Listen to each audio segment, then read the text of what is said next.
출애굽기 13장 18절입니다. 출애굽기 13장 18절입니다. 출애굽기 13장 18절입니다. 그러므로 하나님이 홍해의 광야길로 돌려 백성을 인도하시매 이스라엘 자손이 애굽 땅에서 뒤를 지어 나올 때에. 아멘. 오늘 말씀 제목은 영혼의 사막하로부터 벗어나라 라는 말씀입니다. 영혼의 사막하로부터 벗어나라 라는 말씀입니다. 우리 호주 하면 떠오르는 게 뭐가 있으시죠? 캥거루가 생각나시죠? 그 캥거루. 네, 호주라는 땅이 어마어마하게 큽니다. 아마 우리나라 그 남한에 64배인가 되는데요. 엄청나게 큰 거죠. 그런데 호주가 아주 골머리를 썩고 있는 게 사막화 현상이에요. 그러니까 사막이 급속도로 늘어나고 있습니다. 이번에 사하라에 누른 거 저번에 한번 뉴스 보셨죠?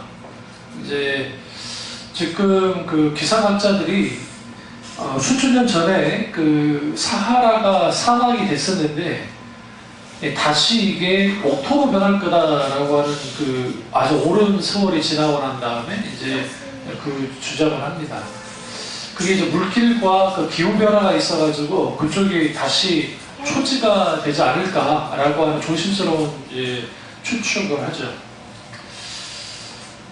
중국도 지금 내몽골 지역이나 우리 황사가 주로 사막화 되어진 지역에서 막 날아옵니다. 이게 못 막아요. 그러니까 지구의 상당 부분이 사막화가 되어가고 있고 온난화 때문에도 그렇고 이게 환경적인 영향이 큰 것처럼 신앙도 마찬가지입니다.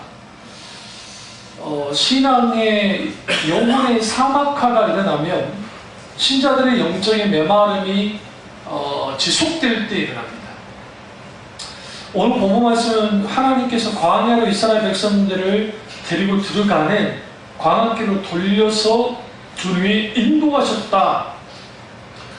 그러니까 주님은 우리를 광야로 인도하신다는 겁니다. 광야라는 단어가 미드바르라는 히브리어입니다. 미드바르라는 것은 황폐한 곳, 황폐한 땅인데, 근데 이 미드바르라고 하는 어원이 이 다바르라고 하는 말씀과 동일해요.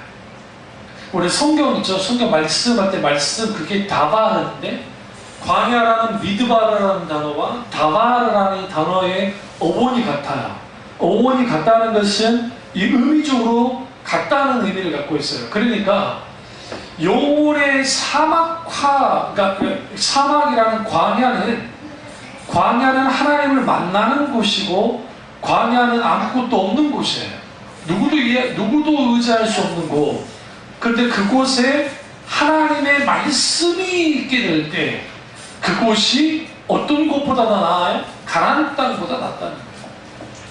실제로 하나님께서 광야 이스라엘 백성들이 너무나도 피역을 일삼으니까 모세를 불러다가 이렇게 말씀하십니다. 나 너희들 가나안 땅에 들어가게 해줄게. 걱정하지 마. 내가 다 알아서 해줄게. 그 대신 나는 광야를 벗어나서 가나안 땅에 들어가지 않겠다고 주님이 말씀하십니다.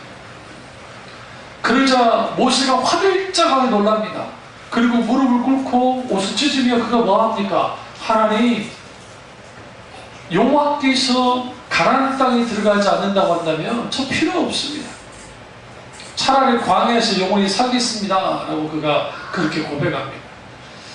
여기서 우리는 뭘 알 수가 있냐면 우리가 신앙생활을 할 때에 우리는 이런 영적인 풍요로움과 즐거움과 기쁨만을 가지고 신앙생활을 얼마나 좋겠어요.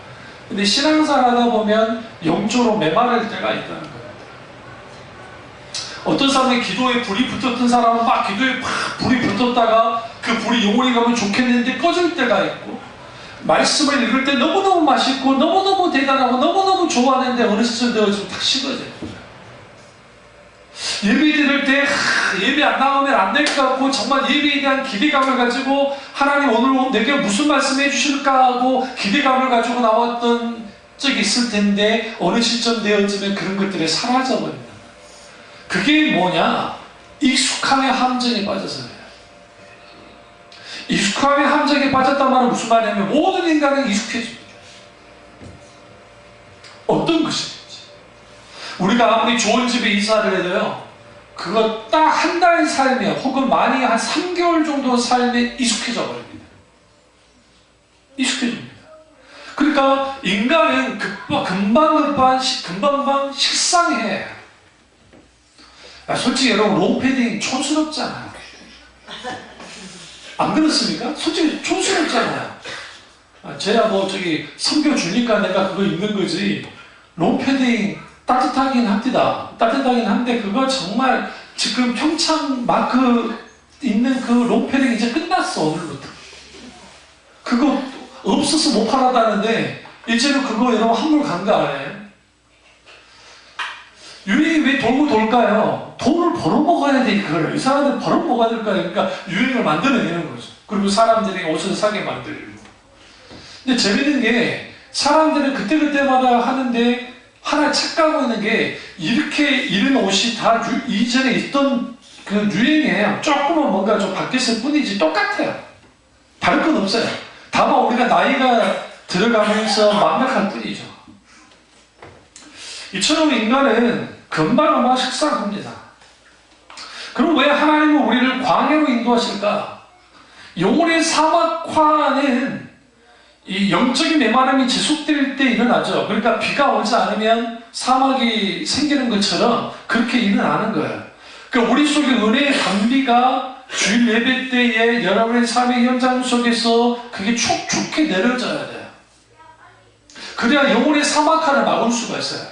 근데 영혼의 사막화라는 게 이게 급작스럽게 늘어납니다. 바람이 불잖아요. 바람이 불면 진짜 사막화는 이게 모래알갱이들이 막 가면서 다 덮어버려요. 우리나라 주상절리 있잖아요. 근데 우리나라는 다행히 왜 사막이 없는 줄 아세요? 몰라요? 국토의 70%가 뭐로 되어 있어요? 산. 이게 복 받은 거예요. 옛날에는 산으로 사갖고 좁아 터져가지고. 근데요, 우리나라가 중국 놈들한테 먹히지 않았던 이유가 산으로 70%가 돼 있어요. 그래요. 완전히 먹히지 않았던 게 옛날에. 우리나라가 만약 평지 땅이었으면 진작에 먹혔어요. 우리 중국말 쓰는 거예요. 원래 우리 안씨는 중국산이니까 뿌리를 찾아가는 거거든요. 잘못하면. 그러니까 그 산이 많으니까 이게 막 잡아먹으려면 산으로 도망치면 되잖아요. 이러면 그거 아세요? 6.25 전쟁 때 그 전쟁이 나서 3년 넘게 전쟁을 했잖아요. 했는데 전쟁 난지도 모르는 분이 있을 때잖아요. 산골에 살아가지고. 아 진짜예요, 진짜. 6.25 전쟁이 끝나고 나와봤더니 전쟁을 했었대. 야, 이 사람 복 받은 사람 아니에요? 공산당을 본 적도 없고 총 쏘는 것도 못 보고 그냥 나와봤더니 세상에 전쟁이 있었다는 거예요. 웰컴 투 동막골 같은 데가 있었다니까요. 그게 산이 워낙 금수강산이나 깊으니까 그게 사막화를 막아주는 것처럼 우리는 은혜의 단비가 우리 가운데 막 쏟아져야 돼요. 그러니까 우리가 신앙생활 할 때 주일날 바짝 하나님 앞에 은혜 받기를 사모하면서 나와야 되고, 동시에 우리의 삶 속에서 하나님 앞에 은혜 받을 수 있는 것들을 정말 많이 마련할 필요가 있어요. 세상 사람들도요, 세상 노래 같은 거 계속 틀어놓으면서 자기 감정을 막 하려고 합니다. 하물며 하나님의 사람들은 더 해야죠.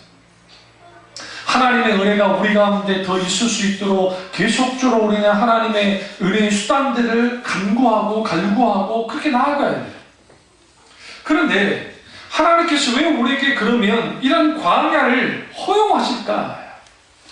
여러분, 이 영적인 광야는 여러 이유가 있어요. 첫 번째는 하나님을 훈련하기 위해서 광야로 인도를 해요. 첫 번째는. 두 번째는 우리의 실수와 죄 때문에 광야에 스스로 빠지는 거예요. 스스로. 광야로. 근데 여러분, 하나님이 훈련시키기 위한 광야이든 내가 죄 때문에 광야에 떨어졌든 결국은 광야는 똑같아요. 똑같이 힘들어요. 고통스러워요. 여러분, 다윗이 무슨 죄가 있어가지고 사울을 피해서 광야에서 18년을 보냈나요? 아니잖아요. 그거 사울이 쫓겨났잖아요. 그러니까 훈련을, 세 번째 다 훈련을 위한 광야죠. 하나님을 훈련시키기 위해서. 그걸 시험하고 훈련하고 이렇게 세우기, 준비를 위한 광야. 그런 광야를 이사야가, 엘리야가, 모세가 40년 동안 광야 생활을 했기 때문에, 미디안 광야에 있었기 때문에 광야에서 이스라엘 백성들을 인도하는데 어렵지 않았어요. 만약에 이집트 왕자로서 계속 살다가 광야로 사람들을 끌고 나갔으면 아주 힘들었을 거예요. 그런데 그는 40년 동안 광야에 살아났거든요. 미디안 광야에. 그러니까 미디안 광야에 살아봤기 때문에 이스라엘 백성들을 잘 끌고 나갈 수 있었어요. 물론 하나님의 도우심이 있었지만. 그래서 우리가 하나님께서 왜 그러면 우리를 이런 광야로 인도하셨느냐? 그 이유는 크게 우리가 세 가지 광야라고 보셨는데, 첫 번째는 박탈의 광야에 있을 믿음을 자라나게 합니다. 하나님은 박탈시켜요.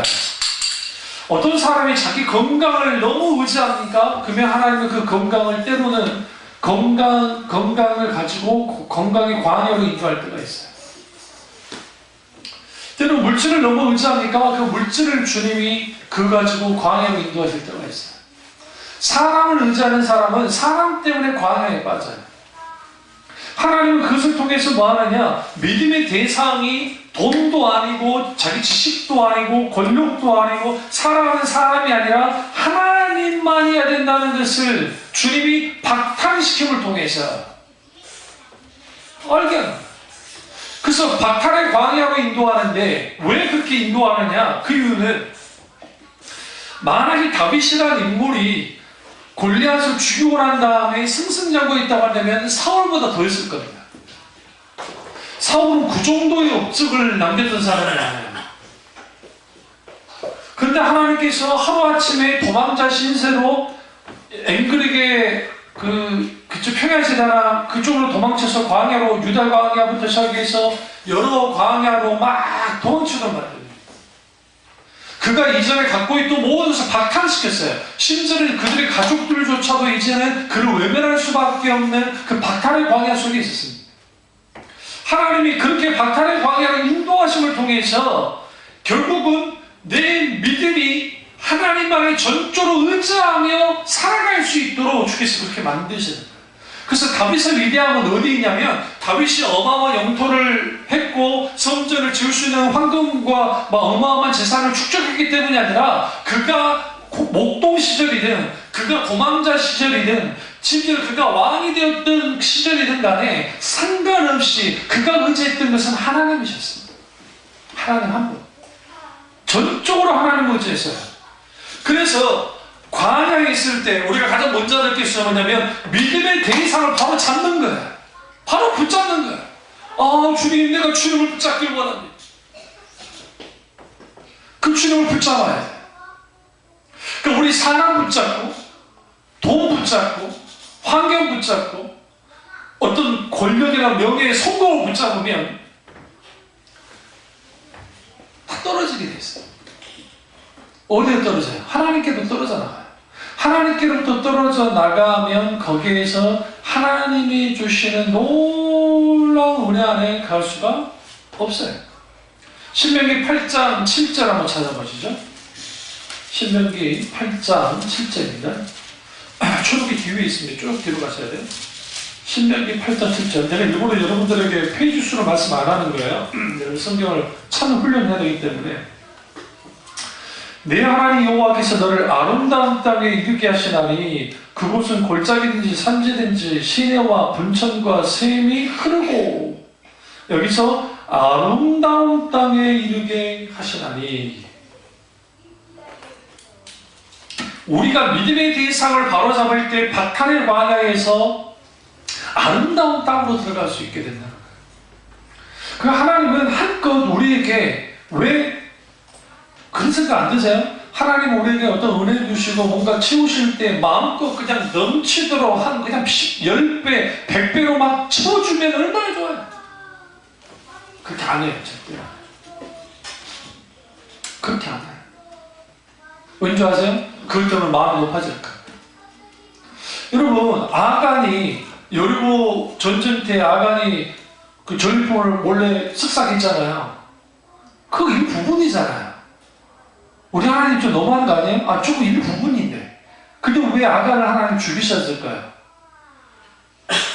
하나님은 요수아를 중심으로 한 이스라엘 백성들이 가나안 땅을 전쟁을 할 때에 전리품을 놓고 싸우기를 원치 않았어요. 하나님의 약속을 이루기 위해서 싸우기를 원했어요.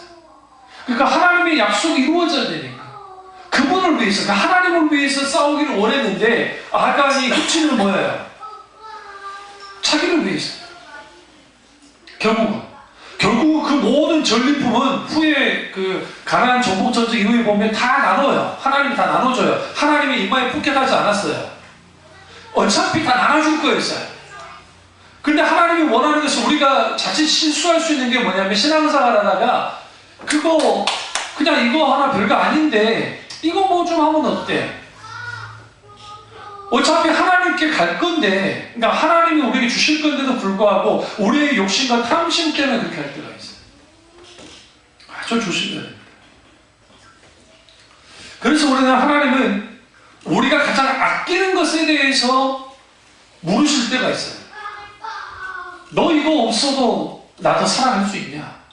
너 이거 없어도 나 믿을 수 있냐? 우리 이런 말만 듣면 찌끔찌끔 하는 거야.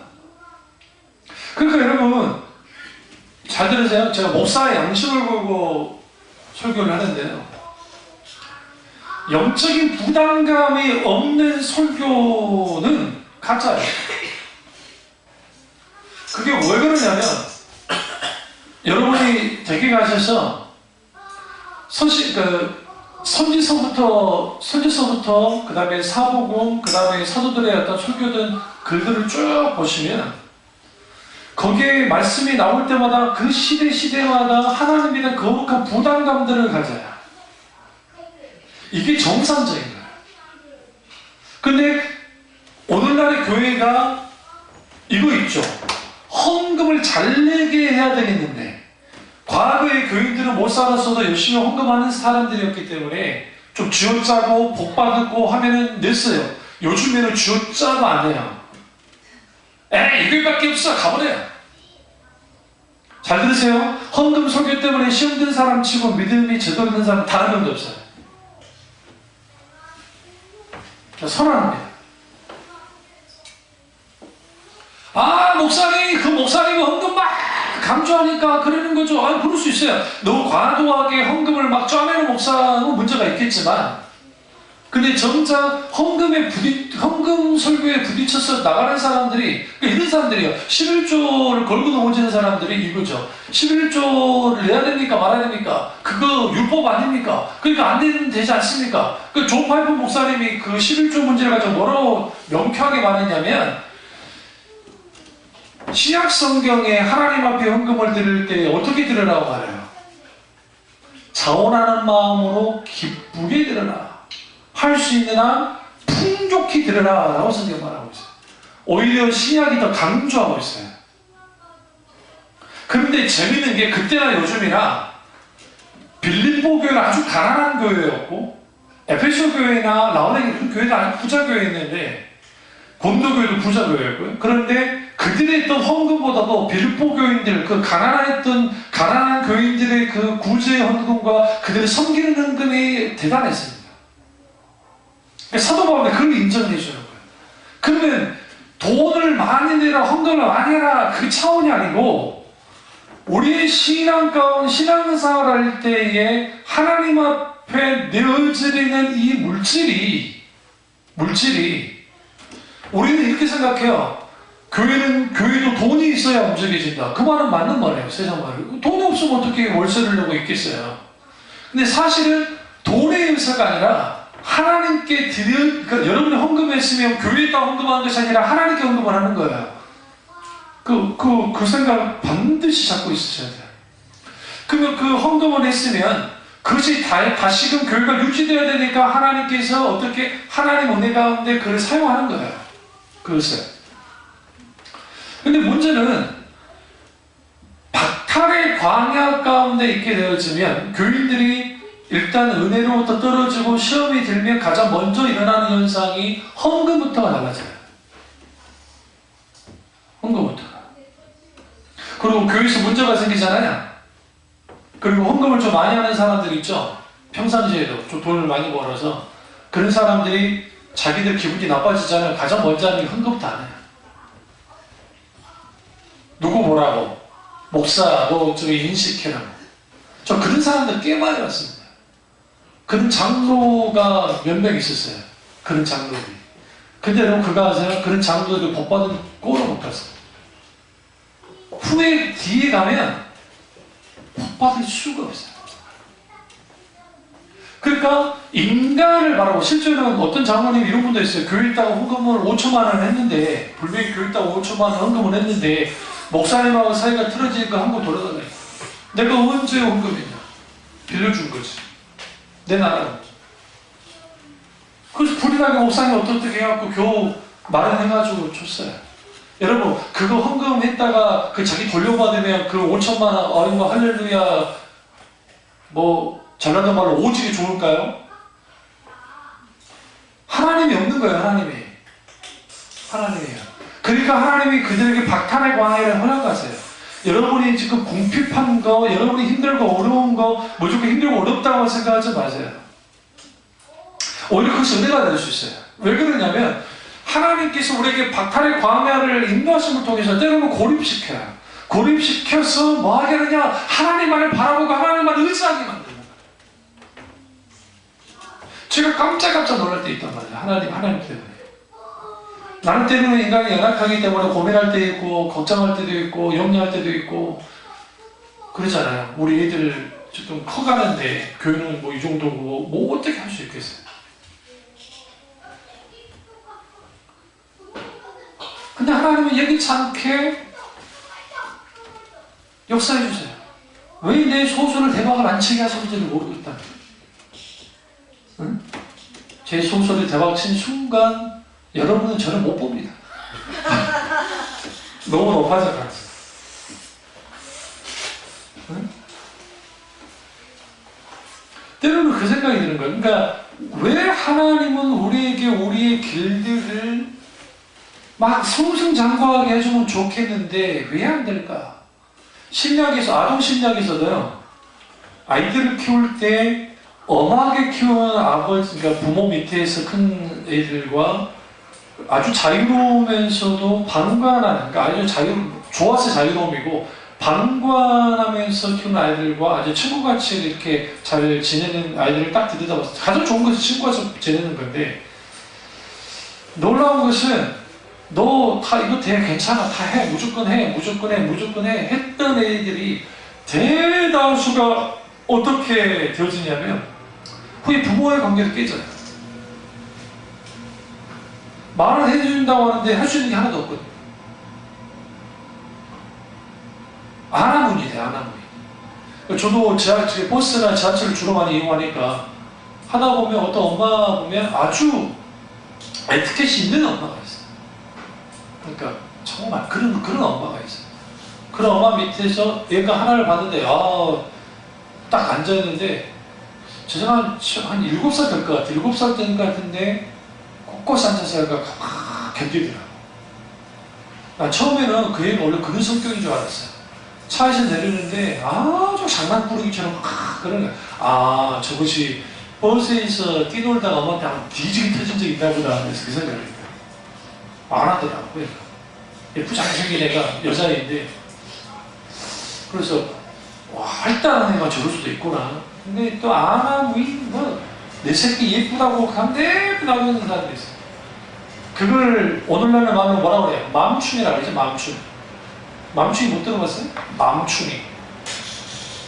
멍충이 말고 맘충이. 그러니까 왜 그러냐? 해줄게 다 예스 하다가 그 영혼을 파멸될 거예요. 우리 하나님이 살아서 역사하시는 하나님이시고 아버지이기 때문에 아니라는 것이죠. 사탄은 무조건 예스해. 좋아 다 해줄게. 걱정하지 마. 다 해줄게. 하나님은 안 되는 건 안 돼. 이거 안 되는 거야. 이건 되는 거고. 다 너를 위해서 그러는 거야. 오늘날 우리가 하나님을 믿을 때 우리 이런 하나님을 원해요. 내가 원하는 하나님은 사랑스러우시고 내가 원하는 걸 잘 해주시고 나 하는 일마다 잘 뒷받침해 주셔서 이렇게 다 해주시는 하나님을 원해요. 그런 하나님이 아니니까 그렇죠. 성경 보시면 하나님은 아니라는 건 아니라고 했잖아요. 여러분 사도 바울만큼 예수님 때문에 죄송해요 개고생한 사람이 어디 있어요 성경에. 신구약에서 아무리 두들겨 봐도 사도 바울만큼 주님 때문에 고생한 사람이 없는데, 그러면 그 정도 했으면 그가 가시를 제거해달라고 하나님 앞에 3번 기도할 때 3번도 필요 없어. 기도하자마자 알았다 해결해줄게 하면 얼마나 좋아. 안 된다잖아요. 왜? 너 이 가시를, 이 질병을 너한테 허용한 것은 이 질병으로 말미암아 너가 자고하지 않게, 교만하지 않게 하기 위해서 하셨습니다. 사도 바울이 그 이후에 더 위대함이 나타나요. 그 기꺼이 감사함으로 받아들입니다. 근데 여러분 생각해보세요. 기꺼이 감사함으로 받아들였지만 그는 여전히 힘들고 어려웠어요. 고통 가운데 있었던 거예요. 그 고통 가운데 있는 상태에서 로마 감옥에 갇혔을 때 더 힘들었죠. 그러니까 그가 편지를 쓰잖아요. 그나마 누가가 있었기 때문에 사도 바울이 버틸 수가 있었던 거예요. 그래서 나가요라 빨리 풀잖아요. 네가 내게 필요하다. 빨리 와라. 사람을 의지하기 위해서가 아니라 동력자가 필요한 거예요. 그래서 여러분 때로는 하나님은 우리에게 박탈의 광야를 통해서 믿음이 자라나게 하시고, 두 번째는 상심의 광야에서 믿음을 자라나게 합니다. 우리 상심될 때가 있죠. 아직 멀어서요. 초등학교 졸업해서 이제 이들 중학교 때부터 성적표 가져오면 상심하게 되죠. 상심의 광야가 뇌를 치는 거예요. 그것이 이럽니다. 나는 안 그랬는데 뭘 안 그래. 요즘 애들 영악해서 엄마 그거 다 띄워라 그럴 수 있어요. 우리 한번 맞짱 뜹시다. 엄마는 성적이나 내 성적이나 똑같을 텐데, 상심의 광야. 여러 일들 때문에 상심하게 되고, 실제로 그래요. 그 상심한 일들이 이 세상에 얼마나 많습니까? 그러다 보니까 이 상심의 광야로, 그러니까 이 박탈의 광야는 하나님이 밀어넣는 것이란, 상심의 광야는 인간 스스로 들어가는 거예요. 대표적인 게 엘리야가 하나님의 놀라운 역사 속에서 승리를 하잖아요. 불응답을 받고 막 놀라운 승리를 했다가 이세벨의 말 한마디에 그가 상심의 광야로 들어가 버려요. 근데 하나님은 그걸 허용하세요. 그러니까 우리가 믿는 하나님이 어떤 하나님이냐면, 하나님은 우리가 지금 결정하고 있던 것을 가장 먼저 탁 막아가지고 그걸 막 못하게 하는 하나님이 아니에요. 가인이 선인죄를 저지를 걸 알고 있었음에 불구하고 주님이 경고까지 하시죠. 그가 하지 않아도 주님이 그걸 막지 않으셨어요. 이게 하나님이 이해할 수 없는 거예요. 하나님이 선하신 하나님이라 한다면 막아야지. 근데 하나님은 우리를 기계로 창조하지 않았어요. 자유의지를 주셨단 말이에요. 그러니까 우리가 진짜 하나님 앞에 순복함으로 나오기를 원하거든요. 그런데 엘리야가 광야로, 유다 광야로 깊이 쭉 들어가가지고 죽기를 원하죠. 상심의 광야에 들어가면 우리 인간 스스로 빠져나올 길이 없어요. 현대인들의 그 정신과 관련해서 이게 이제 이런 말을 했어요. 도시 속에 사는 상당수, 아주 치열한 경쟁 속에 사는 그 사람들은 겉보기 다 멀쩡해 보여도 정도의 차이가 있을 뿐 정신병 아닌 정신병들을 갖고 있다는 거예요. 사람들이. 그러니까 그러다 보니까 거기에 뭐가 되어 있냐면, 플러스 알파로 남편이 막 뒤에 엎은다든지, 자식이 뒤에 엎은다든지, 마누라가 뒤에 엎은다든지, 아니면 어떤 일들이 벌어지고 막 관계의 문제가 틀어지고 하면 이게 사람을 확 죽여놔요. 근데 문제는 벗어나려면 마음이 상한 자를 주님이 가까이 오셔서 위로하시는데 그 하나님의 은혜가 우리 가운데 있어야 돼요. 그러려면 뭐 해야 돼요? 하나님께서 엘리야에게 하나님의 여호와의 산으로 가라 했죠. 신의 산으로, 호렙산으로 가라고 했단 말이에요. 그러면 우리는 뭐 해야 되느냐? 이 방법은 똑같아요. 40일 동안 광야길을 걸어가죠. 근데 그 거리는 40일 안 걸려요, 사실.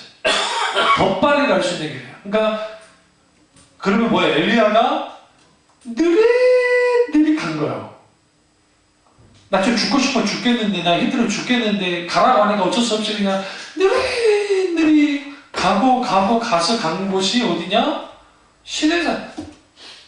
그러면 시내산 꼭대기로 올라가라고 성경은 말하고 있는데 그가 또 꼭대기로 올라가지 않고 시내산 올라가다가 동굴이면 동굴로 들어가 버려요. 엘리야 시내산 꼭대기 올라가진 않았습니다. 전혀. 성경 보시면 스스로의 동굴로 들어가 버린단 말이에요. 우리가 이 상심의 광야 속에 있게 되면 마음이 막 상처를 받고 상한 심령이 되어지고 마음이 눌려져 버리고 이러한 일들 속에 있게 되어지면 누구 말도 들리지 않아요. 그러니까 극단적인 선택을 하신 분들의 가장 큰 약점이 뭐냐면 소위 예수님을 믿는다고 하는 사람들이 그런 일을 저지르는 가장 근본적인 원인이 뭐냐면 거기에 하나님 자리가 없어서요. 엘리야가 그나마 할 수 있었던 게 뭐냐면 하나님 죽여주세요였어요. 이게 굉장히 중요해요. 그러니까 여러분도 협박하더라도 그렇게 협박해야 돼요. 하나님 나 죽여주세요. 절대 하나님 안 죽여요. 살려주세요. 하나님 죽여주세요. 그가 뭐 하고 있어요? 기도했다고요. 내 목구멍에서 기도 소리가 나오지 않아도 우리는 뭐 해야 돼요? 하나님 앞에 기도해야 돼요. 기도해야 돼요. 하나님,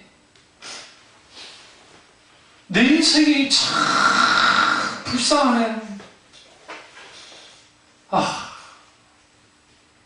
남들은 잘 살던데 착각이에요. 비슷해요. 삼성 이근희 회장님 그분의 딸이 불의 계획이 되고 그랬잖아요. 아픔이 있었잖아요. 우리 생각에 다른 사람들은 다 괜찮게 살고 우위 있게 살고 막 그럴 것 같죠? 안 그래요. 부딪혀요. 주로 사람들이 어디에서 상심을 해요? 말에서 말. 독소의 말을 막 하잖아요.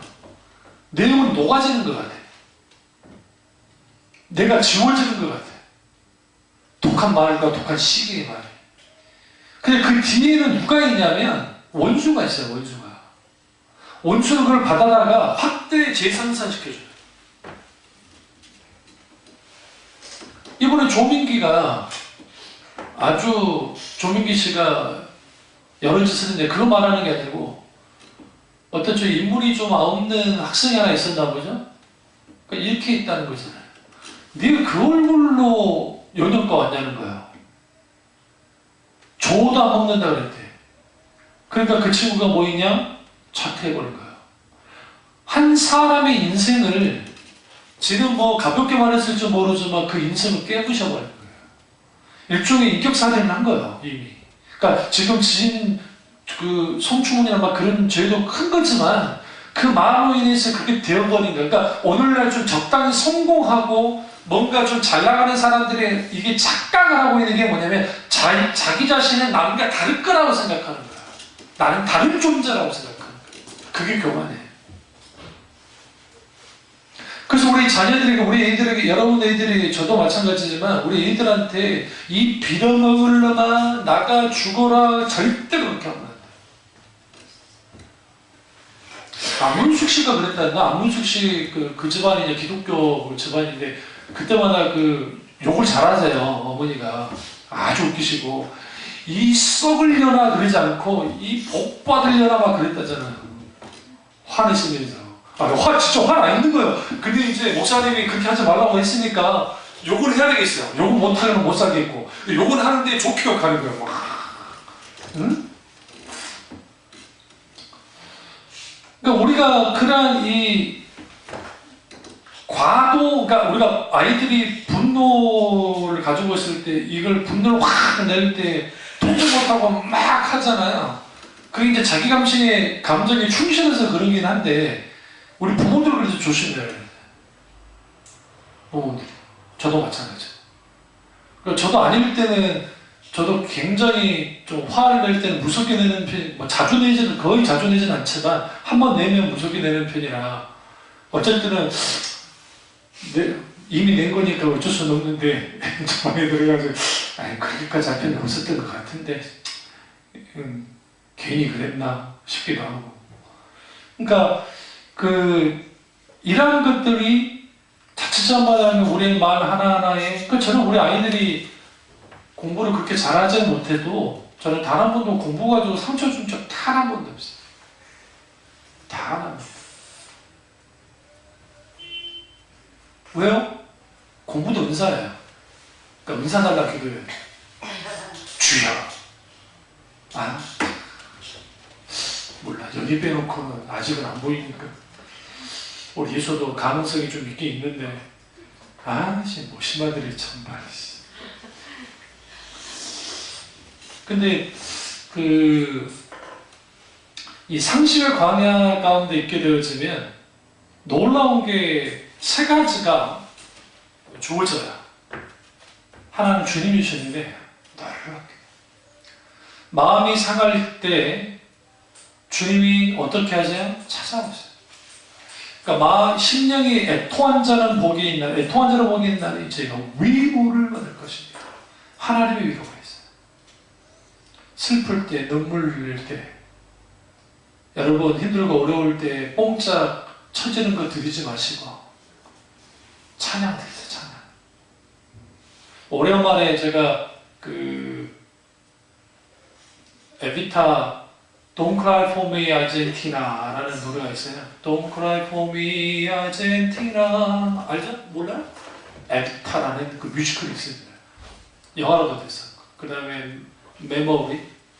그게 제가 어렸을 때 그러니까 늘 술 먹고 난동질을 치는 아버지 밑에서 자랐는데 어느 날 영화극장에서 큰 영화를 한 거예요. 근데 그때 노래를 들었어요. 그게 이제 메모리하고 그 다음에 Don't Cry For Me Argentina. 근데 그 두 가지는 이상한 추억과 연결져 있어요. 그러니까 아버지가 늘 술 먹고 난동질했던 그 아버지 밑에서 아주 서정적인 노래잖아요. 이게 지금 좀 감정을 막 하는 노래인데 제가 초등학교 4학년, 5학년 그때 6학년까지 그리고 길이라고 하는 안소니 퀸의 길이라는 영화가 이탈리아 영화인데 1956년인가 만들어진 영화예요. 근데 그게 흑백 영화로 나왔는데 거기에서 충격을 받은 거예요. 그게 지금 그 영화는 원래 저예산으로 막 찍은 영화예요. 전쟁 이후에 2차 대전 이후에 이탈리아가 패망국이잖아요. 패전국이잖아요. 근데 패전국이 됐는데 그 사회상을 그대로 담아놓은 거예요. 그런데 그 어린 눈에 초등학교 5학년, 6학년에 있던 제 눈에 다 연속 2번 봤었는데 거의 3번도 잡았고 그때 인생이 너무 그러니까 원래 사랑하는 여자인데 길거리에서 막 광대짓하고 막 촬영을 하는 사람인데 이 여자를 본의 아니게 때려가 죽여요. 주인공 안소니 퀸이. 그걸 길에다 묶고 떠나면서 영화가 말차있다가 싫고 이제 길에다 묶고 그냥 떠나고 영화는 끝나버려요. 그러니까 이게 영세주의적인 건데 어린 제 눈에는 뭐로 보이냐면 거기에 이제 영화에 보시면 다 상처받은 사람들의 모습들이 막 나와요. 그러니까 이 여주인공도 상처받은 사람이고 남자 주인공이었던 아슬킨도 상처받은 사람이고 그 다음에 그 주위에 있는 막 사람들이 막 이제 즐거움도 없고 기쁨도 없는데 거기서 촬영도 하고 하니까 사람들이 그때서야 웃는 거야. 그러니까 그런 어두운 사회상을 딱 그려주는 거야. 그 모습이 내 모습 같은 거예요. 끼가 보이죠. 제가 그러잖아요. 제가 목사 안 했으면 영화계에서 이상한 사람이 됐을지도 몰라요. 감독하면서. 아니면 사학자가 됐든지, 저기 뭐야, 그 교수가 됐든지. 근데 그렇게 하는데, 그 어린 나이에서도 이제 철이는 없는데, 그 아버지로부터 받은 상처, 어떤 상처, 상심의 깊이가 있어요. 그로부터 벗어날 수 있는 길은 하나밖에 없습니다. 하나님 은혜. 제가 그래서 그 중학교 2학년 때 성령의 기름 부음을 받고 중생의 체험을 하고 하나님의 놀라운 역사가 나타나고 난 다음에 그것들이 쉽게 들어가셨어요. 어릴 때부터. 그리고 하나님의 공급이 있습니다. 공급. 상심의 광야 속에서 하나님의 공급하심이 있어요. 놀랍게 하나님의 공급하세요. 그리고 또 하나는 하나님의 인도하심을 통해서 새 힘을 얻어요. 새 힘을 얻는 게 아주 중요합니다. 여러분, 우리가 살면서 신앙생활 하면서 힘들고 어려움 속에 있다가 박탈의 광야, 상심의 광야에 있다가 새 힘을 얻어요. 마지막 세 번째는 뭐냐면 변두리의 광야로 주님이 인도하세요. 여기 강남의 변두리입니까? 아닙니까? 여기 강남의 변두리입니다. 웃지 말고, 기분 나쁘네? 저기, 인천이 웃으니까 기분이 나쁘네. 잠실이 웃으시면 그랬을 텐데, 인천이 웃으니까 기분 나쁘네. 방화동 집사님들 그냥 계시는데. 여기는 이제 무늬만 강남이잖아요. 그러니까 변두리죠. 우리 경륜이 하는 말이 그래요. 우리 경륜이 하는 말이, 이 변두리. 변두리. 교통 좋은 변두리예요. 7호선 나의 교통 좋은 변두리. 여기가, 선도동이.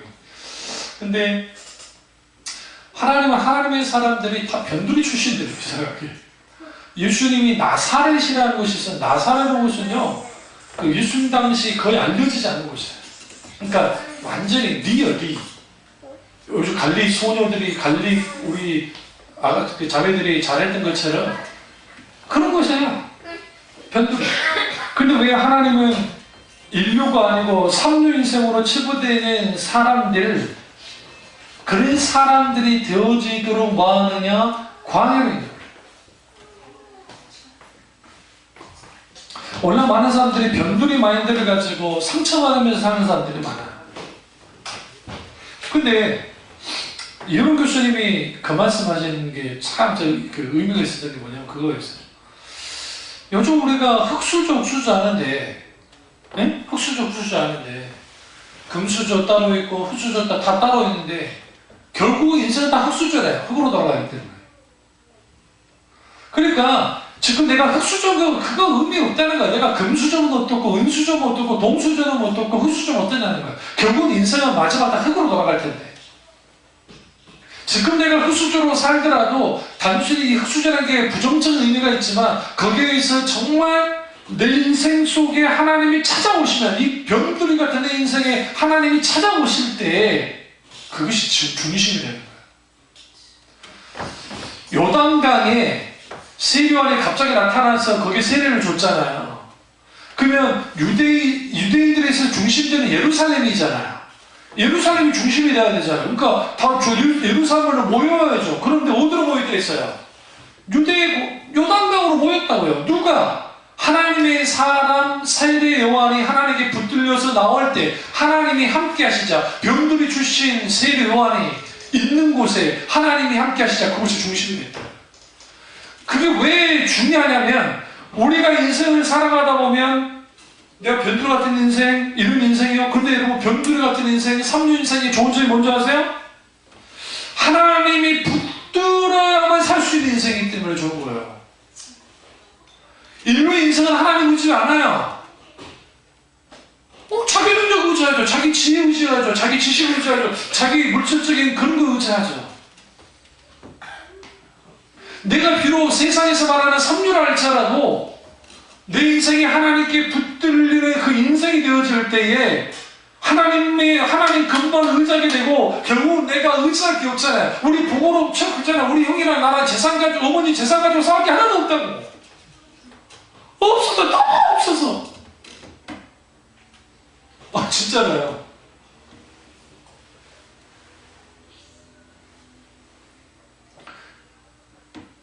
근데 우리 어머니가 만약에 재산이 한 100억도 부자라고 생각해보세요. 형이랑 뭐 하겠어요?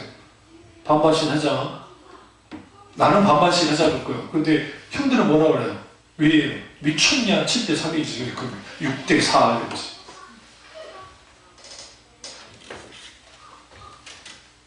어떤 면에서 우리가 많이 가지고 있고 잘 나가는 것이 좋은 거긴 한데 세상에서는 그것도 하나님과 함께 같이 잘 나가야죠. 하나님과 함께. 그럼 왜 주님이 우리에게 영혼의 사막화가 일어날 때에 광야 같은 박탈의 광야, 상심의 광야, 변두의 광야로 주님이 때로는 밀어넣기도 하고 우리 스스로 들어가기도 하고 때로는 그렇게 되도록 허용하시는 거야. 낮은 자리에 있도록 하기 위해서. 저나 여러분 명심해야 될 게 뭐냐면 절대로 우리는 마음이 높아지면 안 돼. 내가 기도 좀 많이 하고 전도도 많이 하고 헌금도 많이 하고 뭐 예를 들어서 뭐도 많이 하고 뭐도 많이 해서 마음이 높아지면 안 돼요. 스스로 멸망하는 지름길. 저는 그런 분들 너무 많이 봤어요. 교회에서 봉사 열심히 하고 뭐도 하고 하시는 분들이 문제 일으킨 걸 많이 봤어요. 왜 문제 일으킨 줄 아세요? 본인의 독주 체제로 그렇게 열심히 하고 잘할 때는 괜찮은데 이분이 계속 그렇게 잘할 수는 없잖아요. 그러니까 자기 한계가 와서 못할 수 있는데 그걸 또 치고 나오는 사람도 있어. 더 열심히 잘하라. 그러니까 시기가 질투가 생기죠. 아, 목사님이 거기다 조금 관심을 둬요. 그러면 목사가 변했다느니 어쨌다느니 그러면서 거기에서 막 하면서 서로 음해하고 싸우고 하면서 분란이. 왜? 자기는 늘 인정받고 그 평가에서 좋은 평가만을 받기를 원하니까. 근데 여러분 사실 사람의 평가가 중요한 게 아니라 하나님의 평가가 아주 중요해요. 그러려면 광야는 사람을 낮아지게 만드는데 그 낮아지게 하는 광야 속에 있게 될 때 영혼의 사막화가 사라져요. 그러니까 여러분 혹시라도 이제 이 말씀 끝내기 있는 동안은 되게 있을 때 갑자기 공고해요. 왔구나! 왔어! 진짜로요. 공고함이 왔구나! 뭐 해야 돼요? 좀 찾으세요. 은혜 풀어주세요. 주님 찾으셔야 돼요. 저는 그런 때가 오면 집중적으로 책을 읽고 집중적으로 기도하고 집중적으로 말씀을 읽습니다. 그리고 집중적으로 멘토되는 목사님들의 설교를 듣습니다. 놀라운 거 뭔지 아세요? 그렇게 하고 나면 어마어마한 하나님의 놀라운 은혜가 막 나를 다시 이렇게 세워요. 거기에서 영혼의 사막하고 가지 않는 거예요. 선인장이 아주 생명력이 강하잖아요. 물만 조금만 해도. 죄송합니다. 선인장을 키우면서 죽이는 사람은 법구 중에 법구예요. 전라도 말로 법구는 바보라는 뜻이에요. 법구 중에 법구. 선인장은 어지간해서 살아요. 근데 선인장마저 죽이는 사람들이 있어요. 그게 이제 잘 비슷해요. 근데 저희 집에 화초 2개가 있는데 그냥 눈 피로 없앤다고 이제 놔뒀는데 그걸 정말 딱 하나도 않고 거의 관심 안 들고 어찌나 보시 내가 물을 주는데 잘 자라요. 한 번은 죽으려고 하길래 매금 같은 물을 너무 준 거야. 적당히 주면 사는. 그러니까 화초를 키울 때에도 너무 과하게 물을 줘도 죽는 판에 하나님이 우리 인생에서 딱 들어오셔서 적당하게 비를 주실 텐데 너무나도 우리는 바둥바둥을 살 때가 많다는 거죠. 그래서 우리는 항상 깨워서 내가 내 영혼이 내 마음이 지속돼서 영혼의 사막화가 되지 않도록 말씀의 지성소로 들어가고 낮은 광야의 신앙으로 들어가고 무엇보다 하나님을 찾는 광야 신앙을 통해서 이 모든 것을 극복하고 하나님을 주시는 놀라운 크신 은혜를 마음껏 누리시기를 주님의 이름으로 축원합니다. 기도하겠습니다. 기도하실 때 하나님